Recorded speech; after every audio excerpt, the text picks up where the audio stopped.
Hello, everyone, and welcome back to Moving Right Along, a Muppet movie podcast brought to you by toughpigs.com. It's the podcast where we watch Muppet Treasure Island 2 minutes at a time and talk about it a lot. I'm your host, Anthony Strand. And I'm your other host, Ryan Rowe. And joining us, we have a return guest, one of our favorites. Welcome back. Guest, please introduce yourself. I'm Jennifer Garlen. Jennifer Garlen, wonderful. Welcome back. Yes. And you've been here for every movie, I think. I think Does that sound so. right? I think that's right. I've been here for every movie because you and I have known each other for a long time. Right. Yes, because as we always say when you come on here, you edited a couple of books about the Muppets, Kermit Culture and The Wider Worlds of Jim Henson. You co-edited, I should say. That's right. Instagram. And I had an essay in the second one. So that was how we met. So, which is about a decade ago now. What year is that? That was, yeah. I think the first book was 2009. And we still sometimes get interview requests. We got interviewed by CNN about the Sesame Street having a moment a while back, and I got to. That was when Elmo's tweet caught on. Yeah, it was something about the Sesame Street just sort of having a cultural moment, and somebody from CNN reached out to us and said, "Would you do an interview about the Muppets?" And we're like, "Yes, of course. Yeah. We always want to talk about Muppets." Cool. Sure. Yeah, and we're gonna do it right now. When we talk about minutes 75 and 76 of Muppet Treasure Island, in these minutes, Long John Silver wants to get that treasure so bad. And we start with all of the pirates laugh and leer as Long John walks up to Kermit and Piggy and says, "Touching reunion, Benjamina."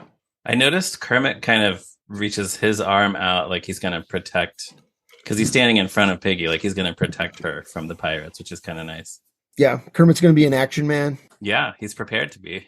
Yeah, and he actually will, as we'll see. Yeah. Like, that's actually going to happen this time. But before that can happen, Long John says, "This seems to be your day for renewing old acquaintances." And he sucks up, like he sucks his teeth before he says the word acquaintances. That is what he does.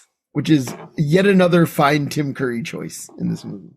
But then we get filth. We get absolute disgusting gutter trash when Piggy says, hello, Long John." Maybe you need a woman's voice for that. She says, "Long John." There it is. So what do you both think of this moment? I asked for these 2 minutes, as you know, mm-hmm. Because and that's why I think that joke is just so funny. Okay. And it gets back to sex and violence being the name of the original Muppet Show. You know, yeah. It's not just a kid's show. It's not just a kid's movie. We're going to do some things here that the grown-ups are going to think are funny, and the kids are not going to know what's going on. Sure. Yeah. I just love that. I think it's hysterical. We haven't explained why that's a joke, but everybody listening understands why that's a joke. Hopefully there are not a lot of 6-year-olds who are really that hardcore in a podcast. No, I don't think so. Muppet movies, but I don't think we need to explain it. Yeah. Right. But yeah, and of course Frank Oz's delivery really helps. Like as we have discussed on recent episodes, he really does give this movie such a kick in the pants when he shows up, when Piggy shows up, we should say. And this is one of those things, like he's just having fun, you know? Yeah, that's how he does everything. No, it's a great scene. I just love it. It cracks me up every time. I watched the movie again last night and I still laughed out loud. Awesome. But Kermit is not excited about this joke because Kermit says, "Oh no, him too." And then what I love about this is Piggy immediately slaps him as she says, "Well, if you'd married me," and slaps him on the word married. Mm-hmm. It's great. I'm a pig. I need commitment. Okay, so what does that mean? Yeah, that's what I was going to say is what does being a pig have to do with commitment? Pigs are famous for needing commitment. Are they? I don't know, but again, it just cracks me up every single time. Yeah, it's just like there's a thing in the Muppets where they like referring to themselves and each other by the type of animal they are their species. So pigs do not mate for life. Let's be clear. Okay. Pigs do not need commitment in actual biology. This has no basis in fact, Ah. but but it is pretty funny. Well, I mean, Piggy's already, Benjamina, I should say, has already, in the context of this movie, dated Flint and Long John Silver and Captain Smollett. So she's Yeah. a serial monogamist. Reverse chronological order of that, ostensibly. Yeah, because she starts with Smollett. He leaves her at the altar, and then she takes up with Flint. And somewhere I in think there, Flint must have been Long last John Silver. because he left her on the island. Yeah, they don't explain the timeline on that. I guess they don't ever spell it out. Yeah, okay. Kermit just says him too. Yeah. Yeah, they should have put that in the storybook. They should have. This is yet another reason why this movie needs a novelization, so they can explain what the timeline was of Piggy's past relationships. Sure, that's what everybody wants to know.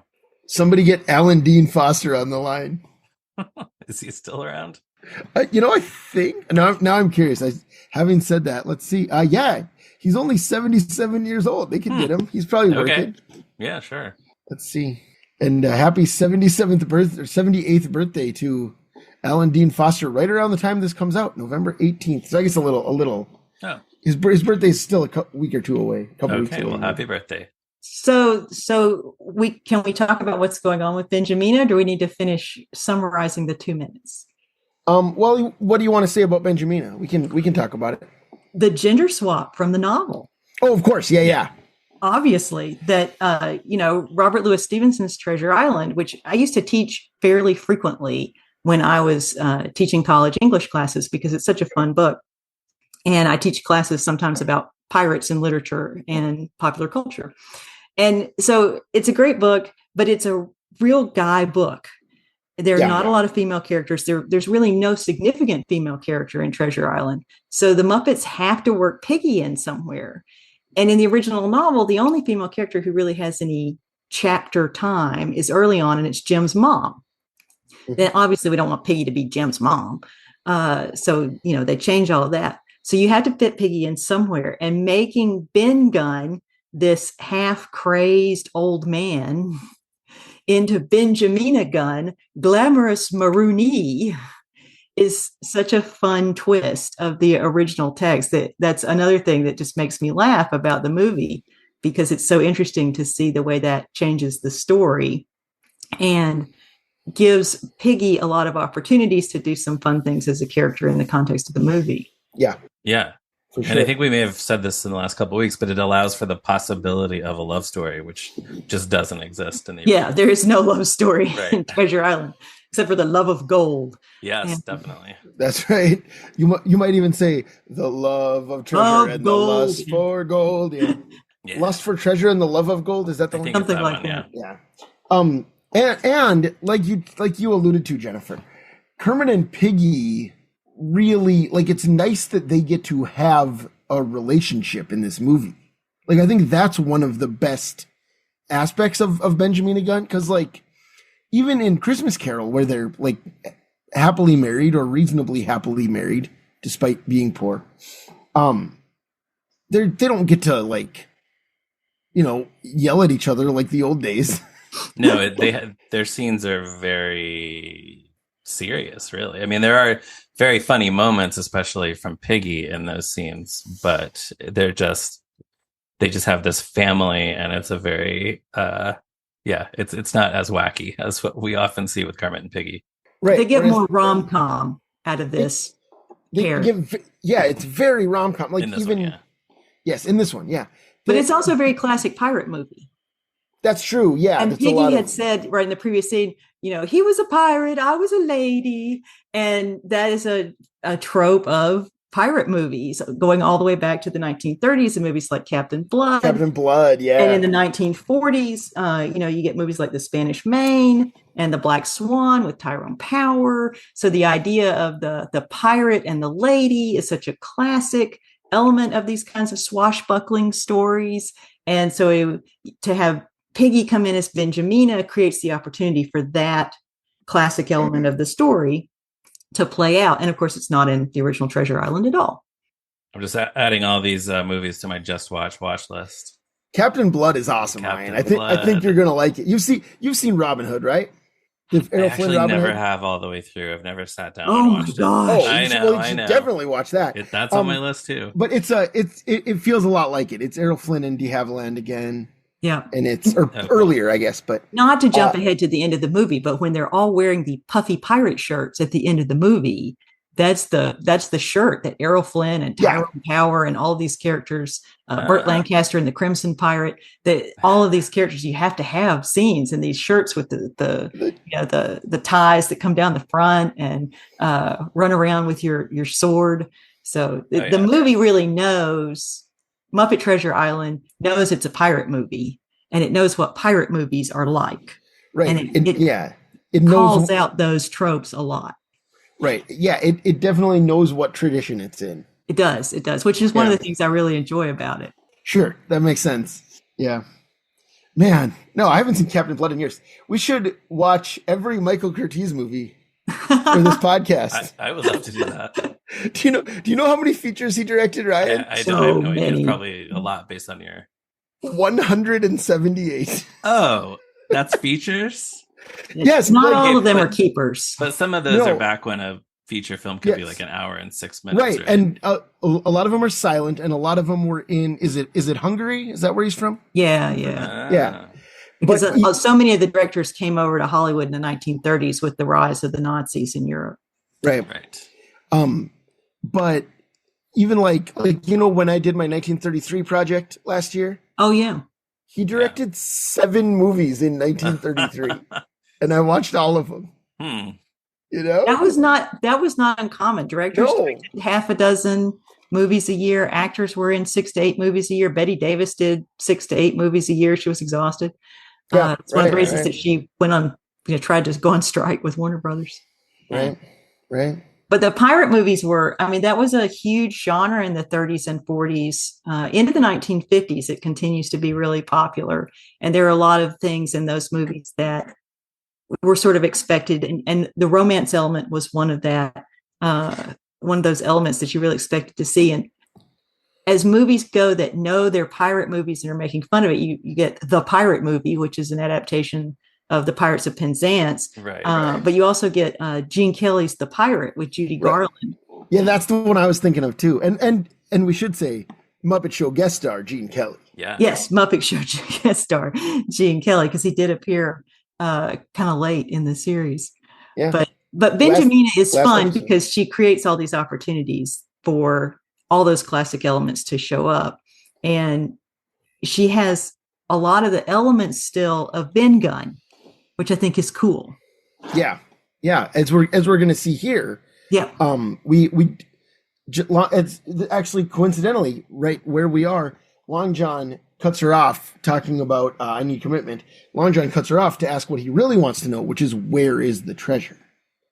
And that is Ben Gunn's role largely in the book, is that he has hidden the treasure. Yes, he moved it. It's not where Right. the map said it was. Yeah. And so Piggy says that she might just not tell him. Well, And because then- she's got the She can boars see- hiding Yeah. over the ridge there. She can see the whole the whole group of pigs behind the pirates, but Long John can't see them yet. Right. Right. Whom she rules as queen and resident goddess. Right. Right. So he, Long John laughs and says, "Don't play games with me, lass." And then he cocks his pistol and says, "I tell you, I'm not a patient man." And that's one of those, like, again, just the fact that Tim Curry can turn on a dime from like laughing to just this, like, I am going to kill you, Yeah. And he's going to It's do like- it again in this 2-minute clip. It's true. He does it twice. That is when then an arrow lands in front of him. And as you alluded to, it is our old pals, pals, our old enemies, I don't know. The Islander hogs. If you ask Hormel, the lawyers at Hormel, they are evil in porcine form. Is that what it was? That's what they said, yeah, in the court case.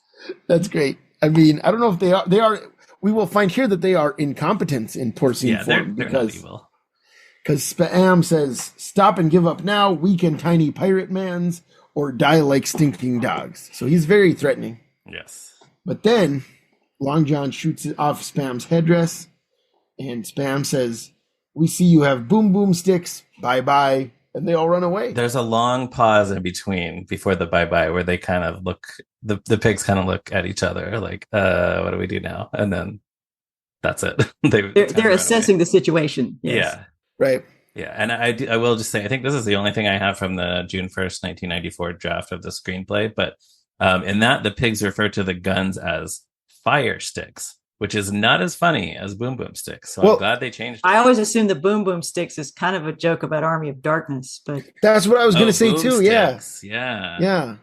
Where Bruce Campbell. This is my boomstick. You know? Yeah. Right. Bruce Campbell is back in time in the Middle Ages, and he holds up a rifle and calls it his boomstick. Which was just a few years before this. So yeah. Yeah, and that's 93. Yeah. But then I'm always looking for classic movie connections and all of the. I like to see where I think the film writers are showing you that they watched some other movies too, and you're making little jokes. I would not. I don't know about Jerry Jewell or James Hart, but I would bet money that Kirk Thatcher saw Army of Darkness. Oh, definitely, yeah, almost certainly. So after the pigs all run away, Piggy puts her head in her hands and says, "Old brother," which is nice. And then Long John repeats his request for the treasure. Piggy says that there isn't one. It was all just a clever ruse. And but then Long John is too smart for her, because he says, asks where she got that gold necklace made of Spanish doubloons, which again is Tim Curry just feasting on the lines. Like he says doubloon like it's just the fanciest word, you know. His delivery is always so choice. And I like that her costume, if you were really paying attention, you notice that she has these gold coins as a necklace, and now it's becoming part of the story. Right. But then we get the most, well, I don't know about the most, we get one of the many very 1996 jokes in this movie. Shopping channel? Yes, because Piggy hesitates and then says, shopping channel? Yeah. Which this was like the real heyday of QVC and Home Shopping Network. Yeah, well, and not only that. So I did a little research into home shopping channels around this time. Most people probably are assuming QVC when they hear Home Shopping Channel in 1996. But that same year, viewers might have also been aware of America's Store, which broadcast from 1988 to 2007. So that was around. Or I've never heard of it. Value Vision, which broadcast from 1991 to 2000, or America's Collectibles Network, which launched in 1993 and would later change its name to Jewelry Television in 2002. So that seems like the kind of place you might be able to buy some gold doubloons. A necklace made of Spanish doubloons. Yeah, and then of course there's also HSN is the Home Shopping Network. And do you, just as a question, do you know what QVC stands for? Quality Vintage Consumerism. Ooh, you got one right. It's Quality Value Convenience. Is that right? Yeah. So those are the possibilities swirling around this reference to home shopping, the shopping channel. And of course, I strongly associate QVC with previous Muppet movie cameo guest star Joan Rivers. Oh, of course, yeah. Who was a fixture on the network for years and years. Yes. You know, and I think Piggy appeared with her on QVC. Is that right? Sure, she did. Yeah. Yeah. That's right.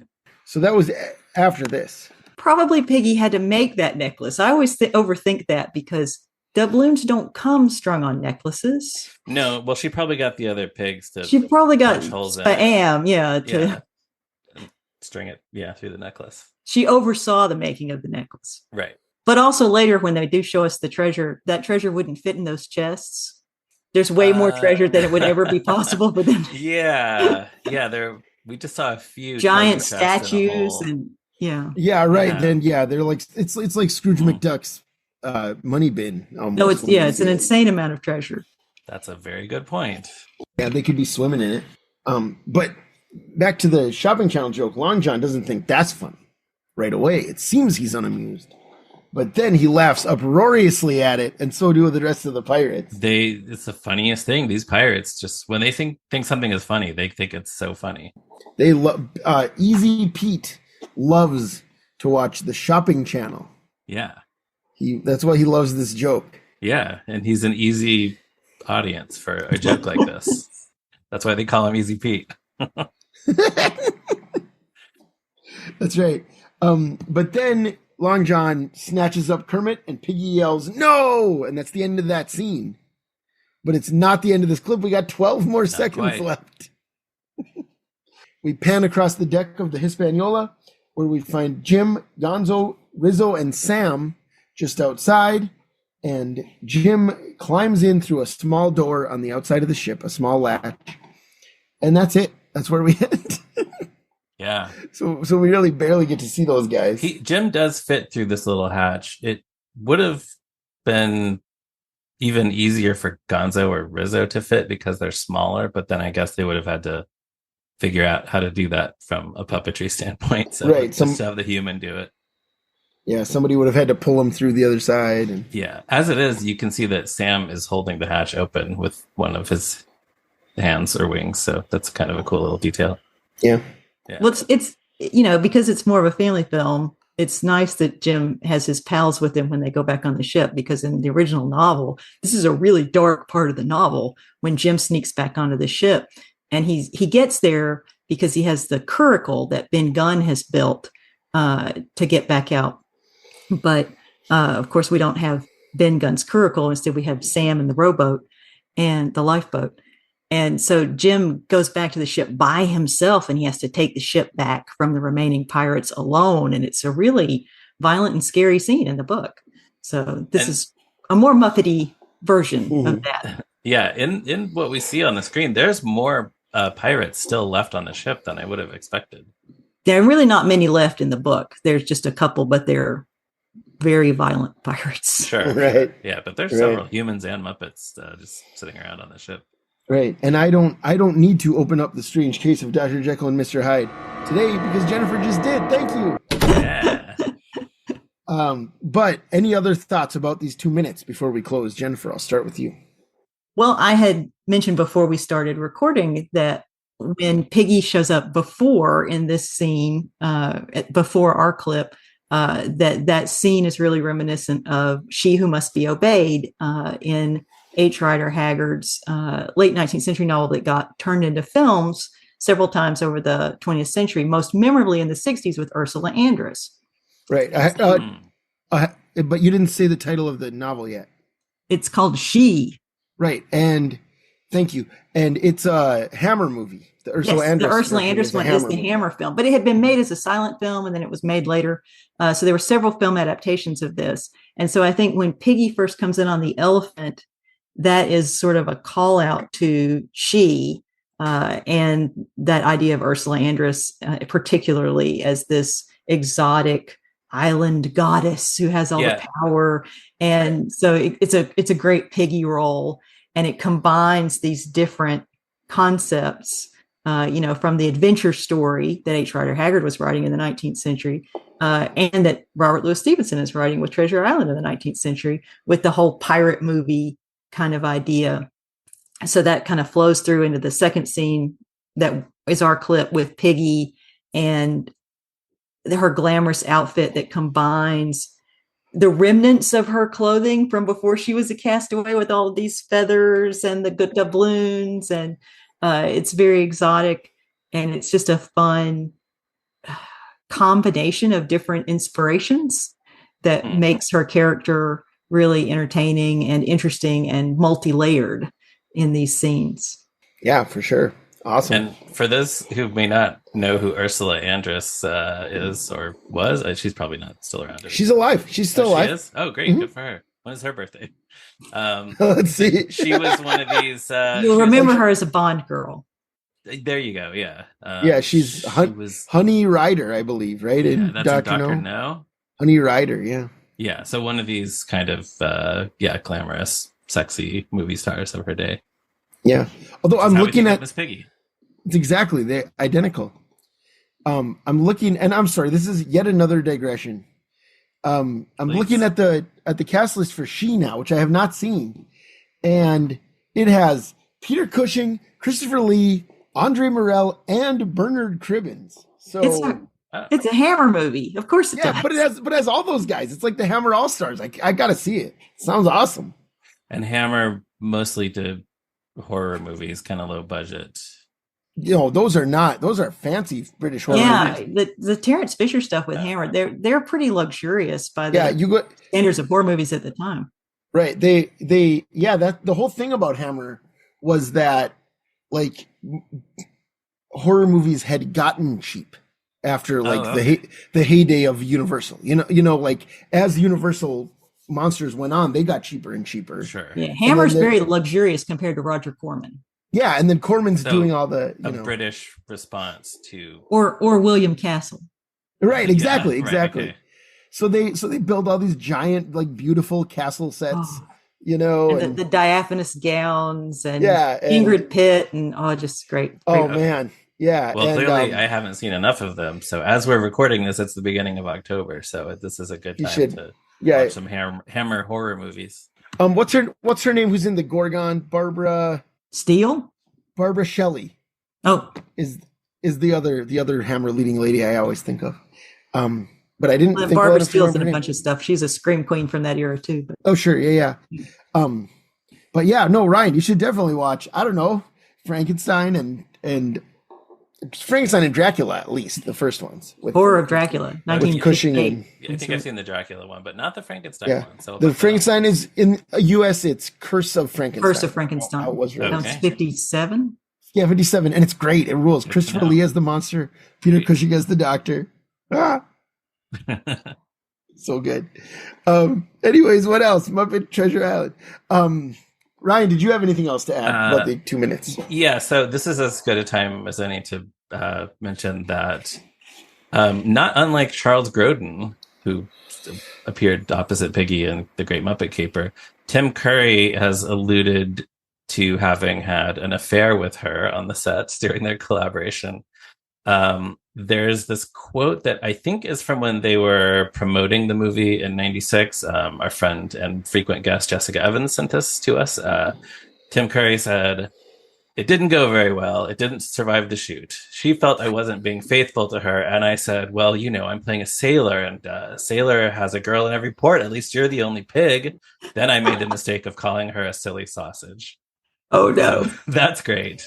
And then more recently, I found this interview that he did, some kind of live video Q&A, I think, from 2019. It's on YouTube, where he was being interviewed by Charlie Adler. I think that's the voice actor, Charlie Adler.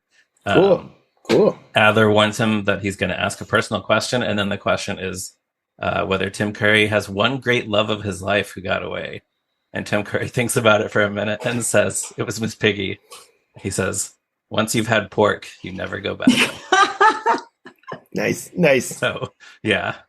Once, these actors, they don't stop thinking about Miss Piggy after they've worked with her. I feel like this makes that Long John joke that much funnier, actually. Yeah, it has a little bit more to it. And then one thing briefly from the listener comment, Treasure Chest, a couple. Well, we were just referring to the elephant that brings Piggy in, which we saw a few scenes ago. Listener Dayid said that he was surprised we didn't raise the thing that he always wonders about the elephant, which is, why is there an elephant on this Caribbean island? That's a very good question. I wondered about it too. The answer. He said the first elephant to be transported to the Americas wasn't until 1795. And it doesn't seem very likely that someone would go to all that trouble and then dump it on a random island before they got to anywhere people might pay to see it. Maybe Flint brought it there to guard the treasure. So that's as good a theory as any. But if any other listeners have any theories about how the elephant got on this island, we want to hear them. Yeah, let us know. I'm not sure logic really applies to Muppet movies. No, I don't think so. Right. Yeah, it's just spectacle. It's just spectacle. So then, before we go, Jennifer, we have 2 questions we've been asking all of our guests this year. First one is, what is your history with this movie, Muppet Treasure Island? Muppet Treasure Island came out in 1996, and that was the year I got married. So I saw it with my husband, still the same guy. All these years later, almost 30 years later. So I saw it as a grown-up in the movie theater and was in graduate school. And of course, I have a background in 18th and 19th century British literature. So I am a huge Treasure Island fan because it's a 19th century British novel about the 18th century. It's got everything for me. So I loved it from the beginning. And I just always thought it was fun. I think it and Muppet Christmas Carol are such great movies. And they're so good at parodying, but also honoring this classic literature and introducing new generations of people to the stories. And I really hope that kids who saw Muppet Treasure Island in the 90s or later on VHS or DVD or whatever went and found the book, because it's such a fantastic, wonderful book, and it really deserves to be read today. Awesome. Great. And then the other question is, where do you rank it among the Muppet movies? Ooh, that is always so hard, because on different days I feel there's some shifting, Sure. I think Muppet Christmas Carol is dearer to my heart. Sure. But I like it better than Caper. Okay. And Muppets Take Manhattan is such a let's put on a show, Judy Garland, Mickey Rooney love letter to classic movies too. So it's really hard. I can't do that. Don't make me do that. That's me. Okay. Hey, no worries. No worries. They're all better than the new stuff. So. Oh, all right. There you go. Yeah. All right. Well, that is where we will end then. Thank you so much for joining us, Jennifer. I'm going to do that again. I'm going to take it again. That is it for today, listeners. You can check out toughpigs.com on the internet. We're on Facebook, X. If you want to talk about X, we're still on there, I guess. I don't know why you would want to be there, but we do post there still. Blue Sky, we're all over the place. You can become a patron of Tough Pigs on Patreon. You can email us at movingrightalong@toughpigs.com to tell us your favorite Errol Flynn movie. You can follow Ryan on Blue Sky at me, Ryan Rowe, and me on Blue Sky at Durwood Clapper. You can follow Ryan on Letterboxd at Movies Are Neat, and me on Letterboxd at Zeppo Marxist. Jennifer, thank you again for joining us. Where can our listeners find you and your work online? You can find me on Instagram as Jennifer Garlen. Pretty easy. Garlen is my last name. You can find me on my blog. My personal blog is Virtual Virago. And you can also find me at Classic Movie Hub, where I write a monthly column called Silver Screen Standards. And then you can also find me on Amazon, where I have a bunch of books, including the 2 Muppet books that I co-edited with my dear friend Anissa Graham. And I said this to you off mic already, but I am so excited to read your new book about Star Trek, your new essay thank collection. you. Space, the Feminist Frontier, essays on sex and gender in Star Trek. Oh. Yeah, that sounds great. Wow. I can't, and it just came out last fall, month, right? Yeah, September. Yeah, I'm really excited to read that. And thank you again for being here. Always a delight. And thank you to Morgan Davy for designing our logo. And thank you to you, listeners, for giving us a positive review and for telling all of your pirate ex-boyfriends to listen to Moving Right Along. We'll be back next week with another one. See you then. Long John. Long John.